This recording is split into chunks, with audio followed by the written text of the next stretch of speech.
ఎన్నికలు జరుగుతున్న వేళ బటన్ నొక్కి అని చెప్పి అంటున్నాడే. ఎంత నొక్కేసావో కూడా ఒకసారి చెప్తే బాగుంటుందని చెప్పని కోరుతా ఉన్నారు ప్రజలందరూ. జగన్ రెడ్డి చెప్పే ధైర్యం ఉందా?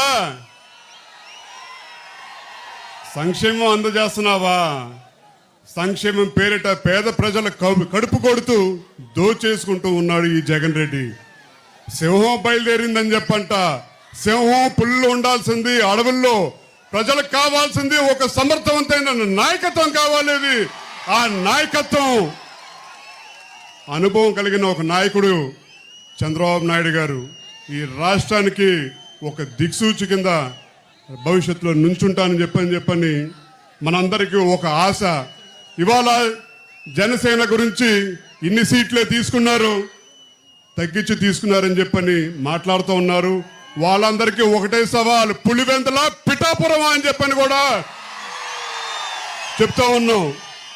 ఒక అనుభవం, తెలుగుదేశం కార్యకర్తలు జన సైనికులు కలిసి పోరాడితే తప్పకుండా ఇది కూటమి విజయం కాదు, ప్రజా విజయం కింద సాధిస్తారని చెప్పని కూడా ప్రతి ఒక్కరికి నమ్మకం ఉంది. కాబట్టి ఇవాళ ఈ ప్రాంతంలో ప్రభాకర్ని అలాగే మహేష్ యాదవ్ని మనందరం గెలిపించుకునే బాధ్యత మనందరం తీసుకుందామని చెప్పుకొని కూడా కోరుకుంటూ,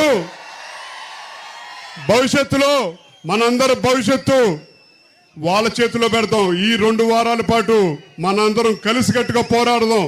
కులాభిమానం, ప్రాంతాభిమానం, మతాభిమానం అని చెప్పంటున్నారు. కానీ భవిష్యత్తు మీద, భవిష్యత్ తరాల కోసం మనందరం కలిసికట్టుగా ఉంటే తప్ప ఏది సాధించలేమని చెప్పని కూడా తెలియజేస్తూ,